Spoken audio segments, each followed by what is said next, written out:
mind is complex and it's quite fascinating. Capable of creative ability, you literally have your working memory, profound emotions, and deep thoughts. So our brain does a lot of things, but it also does harbour a darker side, one that can lead us down paths of fear, depression, mental health, anguish, obsession, and madness. Today, what we're going to be doing is delving into those shadowy corners of the mind.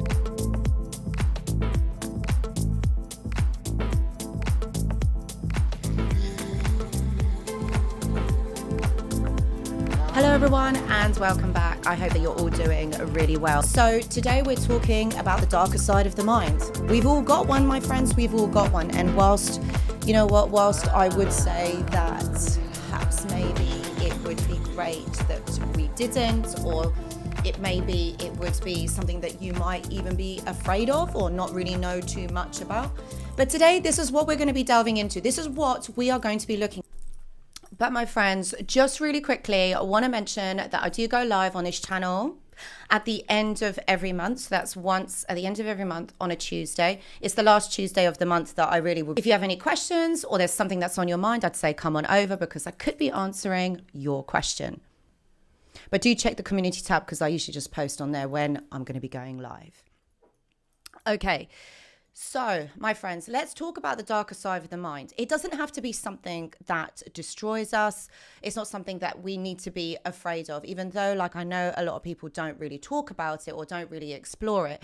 But it is something that I really actually just want to look at, okay? Because if we understand it, if we understand what's going on, we're able to make sense of perhaps maybe fears or phobias or things that make us feel uncomfortable. Then, my friends, it'll be easier for us to be able to understand it. And if it needs to be, we can remedy it, we can work through it, we can understand it. And that's ultimately really what I kind of want to be looking at is how we can understand it, okay? This is our mind. This is part of us. We can't necessarily get away from it. Not that you want to, because you want to be able to understand the whole of you. You want to be able to understand what's going on for you. So it's not something that you need to be afraid of. It's not something that you need to be able to run away from. It's about understanding it. That's what is the most important. It's about understanding what is happening, what's going on. So the first thing I would say, let's look at intrusive thoughts. My friends, we all have them. We all have intrusive thoughts, and they do come and go. They could be unwelcome, involuntary thoughts, things that maybe you have not thought about, something that you're not necessarily thinking about straight away. But what they do is they often reflect our deepest fears and our anxieties. And where these are made is generally through life experiences that we have had. Perhaps maybe we had done, usually from childhood. And what happens is when we experience something in childhood, we then attach meaning onto it. And this is our way of being able to process it, being able to understand it in a particular way. But what you have to remember is when we're trying to make sense of this, we are trying to make sense of this as a child, as a young person, which maybe we don't have understanding, of the world at the time. We don't have understanding of our emotions at the time, depending on what age this is, right? So we're making meaning, and what happens is we do something called schema. So we develop these beliefs about ourselves, and these beliefs then are carried on into adult life. And that's the thing. You have the ability to be able to change that. It doesn't mean that you have to be stuck with these types of thoughts or these types of beliefs about yourself. It is something that you can actually change. And so although they might be really distressing or they might be really disturbing, this is something that can be changed. This is something that can be modified. But we have to understand what these intrusive thoughts are, what is going on, why this is happening. And it's really important, okay, that this doesn't become a source of significant anxiety and obsession. What you have to remember is that intrusive thoughts are a very normal part of our human condition. They often reflect our deepest fears and our anxieties, but they don't actually define us. It's like what I said, whatever we developed as a child, our beliefs, our schemas, our desires that weren't met, our dreams that weren't met, then are kind of sculpted into these fears, into debilitating thoughts that we carry on, into our life going forward. So it's important to recognize that having these thoughts doesn't mean that we've actually got to act upon them. One thing that is really good, especially like when you have intrusive thoughts, is to ultimately recognize them, understand them. This is why I say, my friends, this is why I say journaling is such an amazing part of this, because you are then able to really recognize what they are, how to manage them, what's coming up, what they are, to identify. Because what you'll find is that a lot of the time, they have a theme, and they basically are the same thoughts, the same things over and over again. And that's the gift. You can just understand it, work through it, recognize it for what it is. Then we've got the phobias and fears. Oh yes, my friends, the phobias and fears. So phobias are another aspect of the darker side of the mind. Can you see like how the mind is able to then take these experiences and then create them into something else, something that keeps reminding us of this. So these intense and irrational fears can severely impact someone's life, particularly phobias and fears as well. All right. For example, I have a little bit of this. Like, I really am afraid of spiders. So it's called arachnophobia, right? The thing is with me, right, I just don't like, they're just black and they've got long legs. I just don't like the spiders. And I know some of you are with me on this one. But arachnophobia is the fear of spiders. Or you've got agoraphobia, which is the fear of open spaces or crowded spaces. And fears can be debilitating. Like, for example, I know that I've worked for a lot of my clients. They don't like going out. They don't like leaving the house because they feel that in some way they are going to be judged, or they don't like going out into open spaces. So this is like social anxiety. These are fears from going out, being judged, being looked at. So there's a lot of things that happen within these fears, but what happens is they can severely impact your life. From just a little bit to a lot. It really just depends, because ultimately this is about, they impact you on a daily basis. And if they are impacting you on a daily basis, this is the issue, isn't it, my friends? This is the issue, because it is causing you to think a certain way, to behave a certain way, and it's not fair on you, because you can't live your life. It's impacting your daily functioning ultimately. I remember when I was younger, I had a fear of heights. And even though I was someone that liked to climb trees, it was a discomfort. Like, it wasn't major, but it was a discomfort. Climbing trees, for me, it was like if I was going to fall from the tree, like that for me would have been that so scary. And what happens is it would take over your body and your mind, and it would kind of like, you might, come out in a cold sweat. And I kind of sometimes did. But you see, the thing is, I think once I overcame this, and I do talk about this quite a lot in therapy, like if somebody wants to overcome a fear, you have to keep doing it, because what you're doing is you're then conditioning your mind to do the same thing over and over.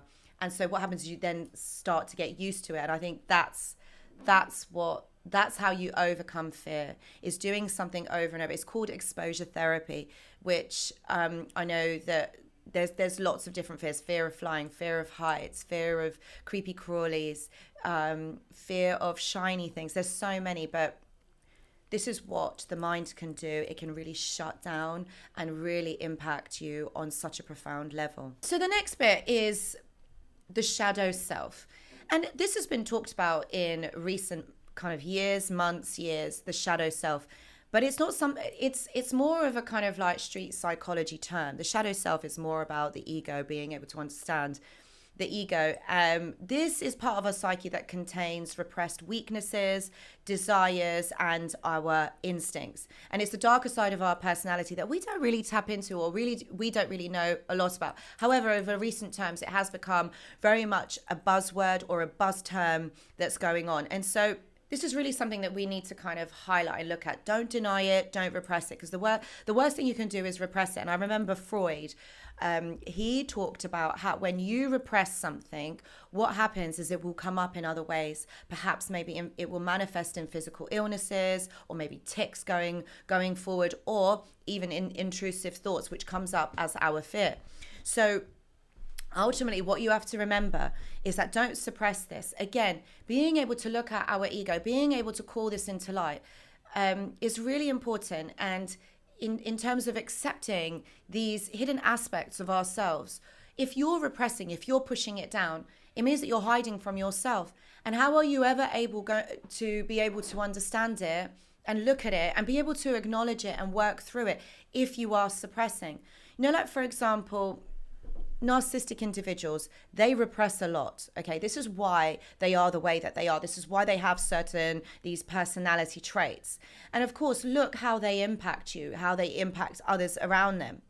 When you have a darker self or a shadow self, your ego, and you haven't looked at it, it becomes dysfunctional because narcissists are not willing to look at it. Narcissists are not willing to work through it. There's no awareness. There's no kind of like this understanding that they really want to do that. So what happens is if you're not looking at those aspects of yourself, you're never ever really going to be able to work through it. Never able to go forward in your life. You remain stuck, which is why the narcissist does the same thing over and over again, expecting different results, which is why they behave in the way that they do.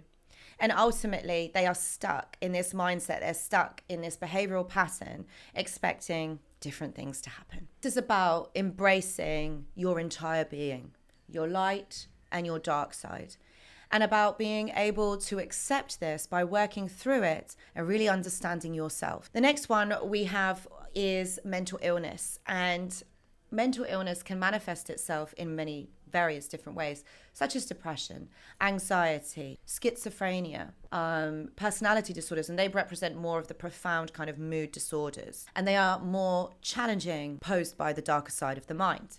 And these conditions can distort reality, affect behavior, and lead to deep suffering, which really, when you look at it, this is what narcissism is really about. This is what toxic people are really experiencing, is severe mental health, because they are not looking at these darker side of their psyche.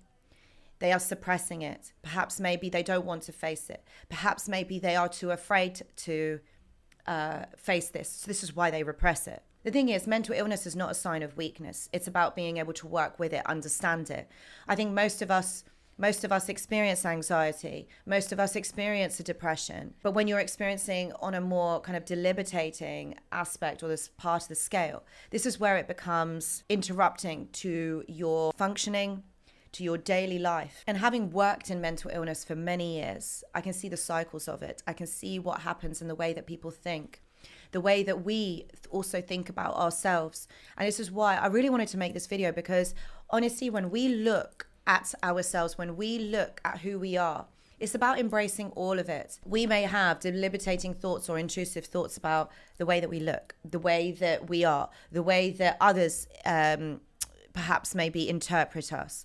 But it's about really connecting to yourself, really understanding that aspect of yourself, particularly on your healing journey from the toxic relationship or the toxic people that are in your lives.